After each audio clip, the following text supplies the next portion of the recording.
Welcome to today's story. You will hear about a man who faced unfair blame, stayed calm, and found quiet strength to rebuild his life. Let's follow his inspiring journey of truth, courage, and hope. My name is Tom. I repair old things. I work all week. I wash my hands. I live alone. I cook my own meals. I read at night. I go to sleep by 11.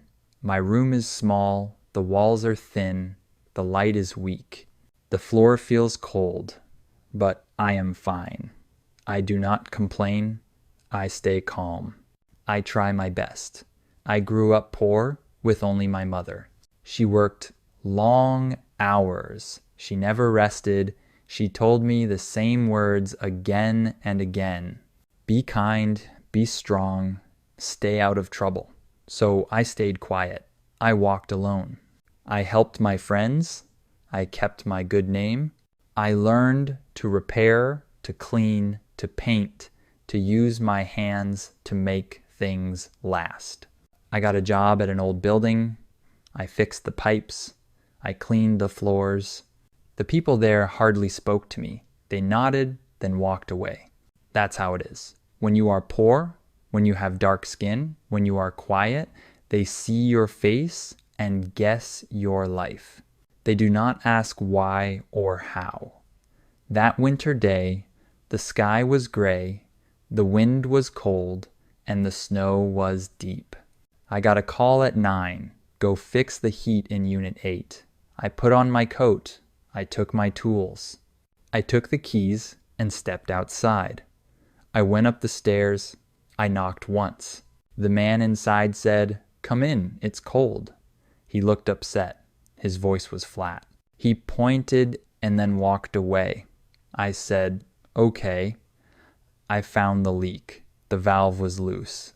The pipe was old. I worked for hours with careful hands. I fixed the pipe. I dried the floor. I left the room. I locked the door. I wiped my boots and took the stairs. There was no sound, no one around, just quiet halls and falling snow. I went back home. I made tea. I read a book. I fell asleep. The night was calm until I heard loud knocks at 2. They hit the door hard. I jumped in fear. I asked, "Who is there?" They shouted, "Police." I opened the door slowly. They came in. They did not smile. They said, "Come with us." They took my coat. They took my bag. They asked nothing. They just said, "Come." I sat with them in the car. They were silent. They looked straight ahead. I asked, "What happened?" They did not answer. They drove downtown to a dark building. They made me sit down. The lights were bright. The room was cold. The walls were bare. They said one name. I knew it. The man from Unit 5. They said he died with one stab wound. He bled alone in his bed. They said there were no signs except one small clue, a boot print on the floor. I looked at them. I shook my head. I said, "I left and heard nothing." They looked at me. They wrote things down. They did not smile. They looked unsure. They asked, "Did you take anything?" I said, "No, sir. I only fixed."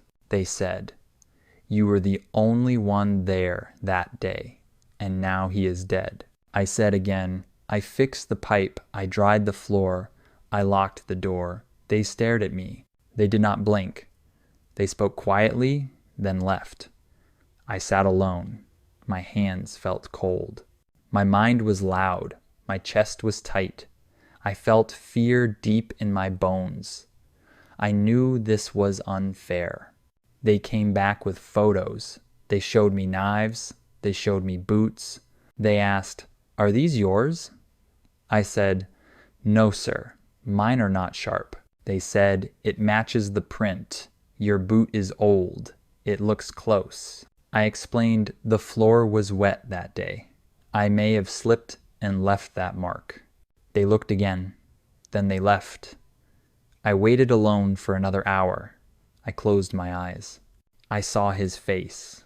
I saw the room, the pipe, the tools. I felt so small in that big place. I knew I was not safe. They had no proof. They had no facts. Just one weak clue. Just one poor man. They moved me fast. They took my things. They spoke little. They looked away. They told me to sit. They brought some forms. They made me wait for hours. They asked the same questions. About my shoes. About when I left. I answered the same, clearly. I fixed the pipe. I locked the door. They showed me a clock with times and steps. They asked, "Explain this empty time." I said I walked slowly. It snowed. I felt the cold. They looked at me like I was lying, like poor meant bad, like quiet meant guilty. I felt their eyes deep in my soul. They wanted someone to blame. A man walked in with a tie. He said, "I'm here to help you." He sat with me. He looked kind. He asked my name. He asked my age. He said, "Stay calm. Tell the truth. Don't add extra. Don't try too hard." I nodded. I told it all from start to end, just the same. He wrote it down. He read my face. He asked again about my boots. I said, "They are old. I wear them most days. They are cheap and torn. They leak in snow." He stood up and said, "This case is weak. No blood, no prints, just one poor man." He left the room. He closed the door. I sat alone with heavy thoughts. Hours passed. The sky turned dark. The wind grew strong. The night was long. They brought food. It tasted old. They gave me tea. I drank it all. They put me back in the chair. They said, "More questions. Not done yet." I said, "Okay." I took a breath. I knew what to say. I told the truth. They asked again about the room, about the tools, about the sounds. I said, "It is true." One man looked upset but said nothing and left. They looked confused. They called in another man. He spoke quietly, then looked at me. He asked, "Are you sure?" Then he said, "No more questions." I answered, "That's everything. Nothing else." He shook his head and said, "Strange case. The lock was fine. No signs of a fight. Just quiet blood." I asked again, "Why am I here?" But he didn't answer and left quickly. The man in the tie came back. He looked more tired than before and sat down. He said, "Listen, they want to charge you. They think you fit too well." I said, "But sir, I didn't hurt anyone. I fixed the pipe and left." He said, "I know. I see it in your eyes. I hear your words. I believe you. But truth is weak without real proof, and you were there, the only one." He sighed deeply and rubbed his head. He said, "This case hurts me too." Then he stood and paced around. He said, "Life isn't fair. Sometimes they need to blame someone to feel calm, to close the case." I felt my breath go tight. I knew the sound of silent blame. He told me, "Stay strong. Don't give up. We can still fight, just not today." They took me to a small cell. The walls were cold and the light was dim. I sat there and thought. I remembered my mom, our house, her working hands, her old shoes, her gentle face. Tears ran down my cheek. I closed my eyes and hugged my knees. I stayed there for days. They brought food. They asked me questions. They kept me there. They said, "The case isn't closed yet. We need more time to think." I heard no news. No calls came.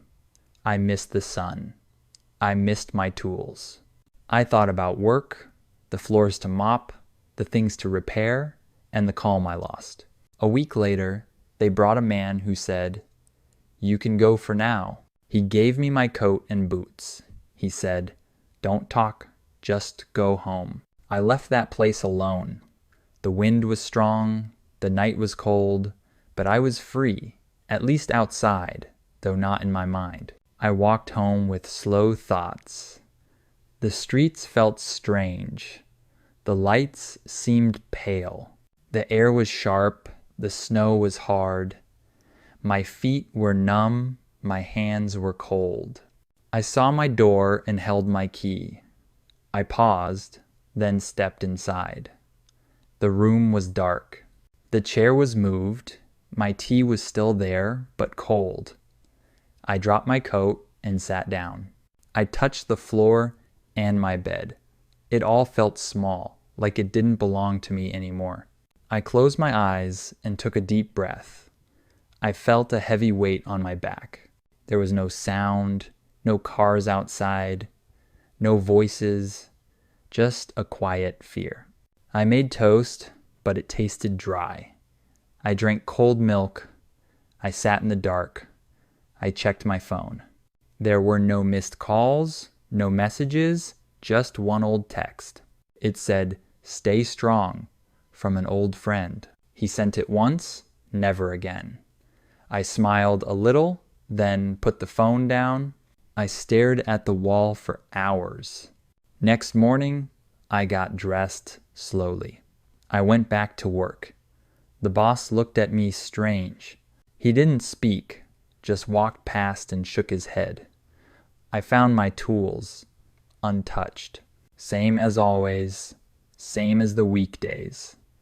But people stared. They whispered. They stayed away. They watched my steps. I fixed the sink, cleaned the walls, did my job like before.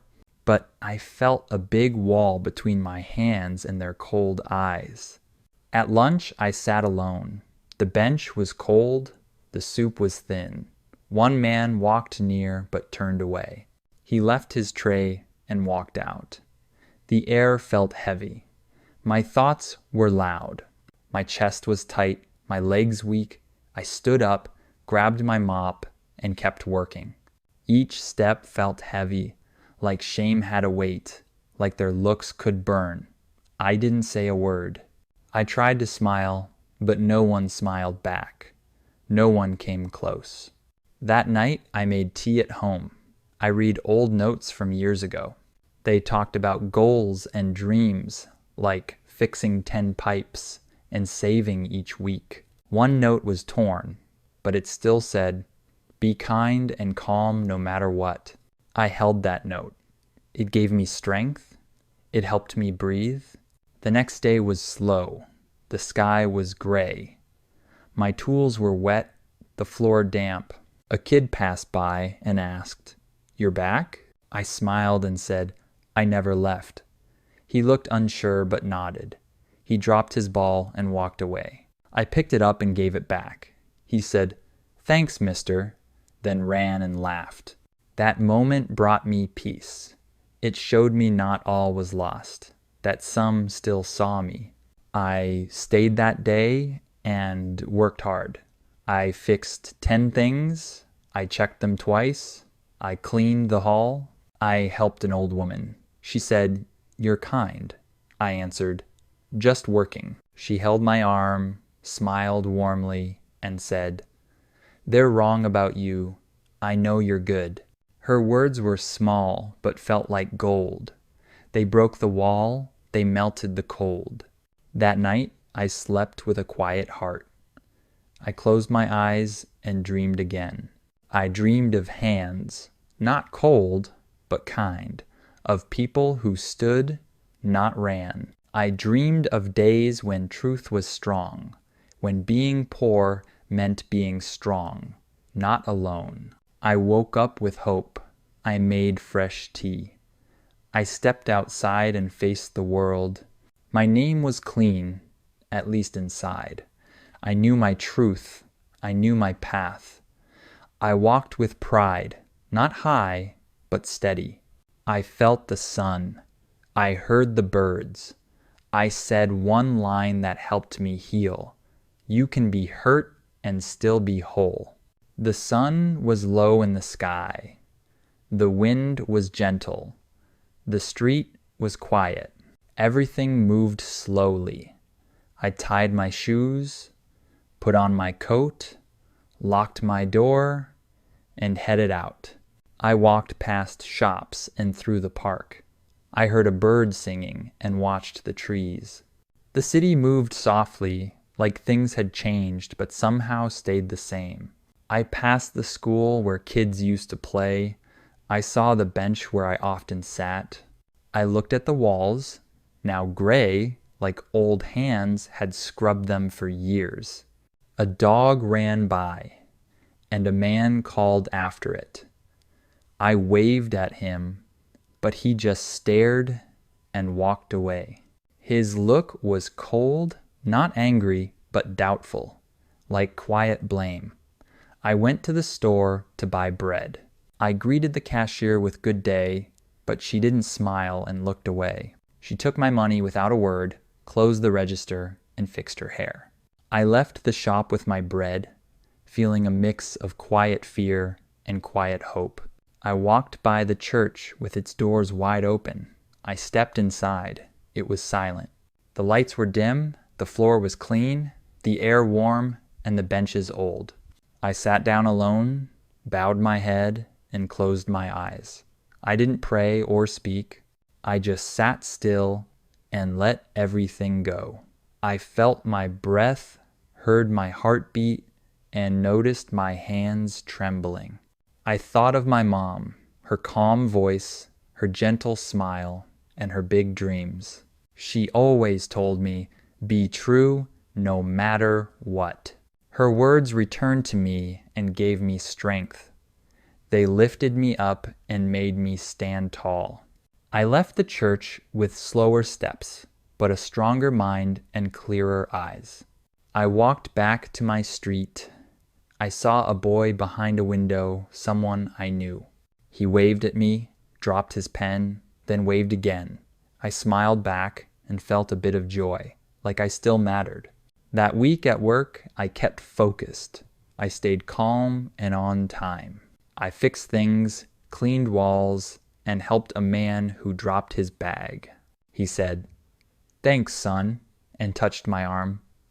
"I know you're good," he told me, then smiled and walked away. Those simple words felt huge, like a gift. The days went on. People talked less harshly. Their looks softened. Someone left a note by my door with kind words.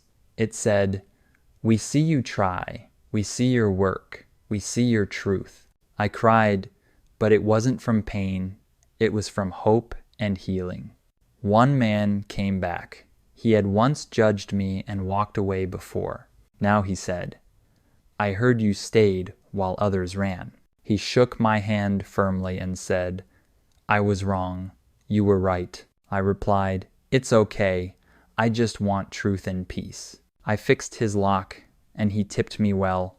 He told me, "Be safe," and I said, "You too."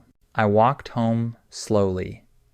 The day was warmer, the clouds moving, the sky blue. My door looked brighter. I felt safer, more at home. I made some food, played old songs, and cleaned my room. I called a friend. He asked, "You good?" I said, "I'm fine." He said, "Still strong?" I answered, "Still here." He laughed a bit and said, "Respect." I told him, "You too," then ended the call. That night, I wrote a short line and taped it above my bed. It said, "The world is not always fair, but still I try, and still I care." I fell asleep with peace in my heart and woke up happy. I made tea and checked the news. There was a story about my street. It talked about the crime and then showed my face. They said my name and told the truth. They showed my work, my hands, my eyes, and my smile. I didn't feel proud or famous, just calm and real. I closed the screen, drank my tea, and made new plans. I cleaned the floor and felt a small flame inside my heart. I told myself, I'm not my past. I am what I build. I woke at 6. The sun was gentle. The room was quiet. The day felt fresh. I washed my face, drank my tea, and looked outside. The street was clean. A car moved slowly. A kid rode by on a bike. A bird flew low. The sky looked wide. I stretched my arms and took a deep breath. I felt alive and calm. I put on clean clothes, packed my tools, locked my door, and stepped out peacefully. The wind was warm, the path long, my mind was steady, my heart was light. The world felt kind, not loud, not cold, not full of fear. Just normal things, like bikes and dogs, people's steps, and trees moving in the breeze. I reached the gate and checked the time. I saw the guard. He waved and smiled. "Hello," he said. I answered, "Good day." He asked, "You good?" I said, "I'm fine." His eyes were kind, his voice calm. No fear there, no coldness, and that meant a lot. It gave me peace and hope and made me smile. I fixed 3 doors, cleaned a pipe, changed some lights, and fixed a sink. An old man watched and brought me tea. He told me, "You work like work is love." I thanked him softly. He shared a story about working when he was young and advised, "Keep slow, don't rush the day, just do your best." At lunch, I sat alone but didn't feel sad. A boy passed by and smiled. He dropped his bag and I gave it back. He said, "Thanks, sir." I replied, "No problem." He asked, "You fix things?" I said, "I do." He grinned and said, "That's cool." I smiled and answered, "It pays." He nodded once and then ran off. I checked my phone. There was 1 missed call and a voicemail. I pressed play. It was a man from the local news. He said my story had touched their hearts. He wanted to meet, to talk and film, to share my story, to show the truth. I stood still, holding my breath. I felt unsure, like something was changing. I walked home slowly. I made dinner and played old songs. I thought for a while and then called him back. I said, "I'll talk, but keep it honest." He agreed and set a time for next week. I said, "That's fine." He thanked me and I wished him good night. Then I hung up and thought. The week went by calmly. I worked as usual, fixing things with care and smiling more easily. People waved more, asked for help, and gave me kind words and respect. There were no big changes, no cameras or big shows, just warmer looks and softer words. That was enough for me. I didn't want more, just more days like that. Then the day came. The news team arrived. They brought a microphone and set up a light. They told me to relax. I took a breath and sat on a chair, facing the camera. They asked my name and about my life. I told them slowly and simply. I did not pretend or cry. I just told the truth, my whole path. They filmed the room, my tools, and the wall with the notes I had written. They noticed one line that read, "Real calm. I can be small and still have weight." They asked, "Who wrote that?" I said, "That's mine." They said, "That's deep." I answered, "It's real." They took more shots, then told me it was done. They shook my hand and left. The show aired on a Thursday night. The screen was gentle. The lights were soft. My name showed up. My face appeared. My voice came through slowly. My story was told clearly and fairly. They showed my work, the facts, the doubts, and the blame, and then they showed the truth and let it stay. After that, the phone rang. Friends called. Old names I hadn't heard in a long time reached out with kind voices. They said, "We saw you. They said, "We believed you." They said, "You're strong." They said, "You grew." That felt good, but I stayed calm and steady. I thanked them and I added, "I walk, I fix, I build." The next day, a man from a school called. He wanted to hire me. He ran a place that taught young people how skills could help them, how work could build a life. He said, "They need someone like you to teach slow, to guide their path." I agreed to come. He said, "That's great." I answered, "Let's try." He said, "You'll do fine." I worked 3 days and taught 2 days. I fixed things on my breaks and moved with care. The kids were loud, but full of energy. They asked questions and watched my hands. One asked, "You cool?" Another said, "You wise?" Another said, "You're quiet, but strong inside." I told them, "Just try." They answered, "We will." I said, "Stay real." They replied, "For sure." My home felt lighter. My work felt honest. My nights were peaceful. My heart was full. I lit a lamp, cleaned a shelf, and sat in my chair. I read a book and made a note. I wrote one line and placed it high, making it neat. It said softly, "No loud applause, just quiet strength and steady hands." If this story touched you, please like, share, and subscribe for more powerful stories that remind us to stay strong and true. Tell us in the comments what gives you the courage to keep going.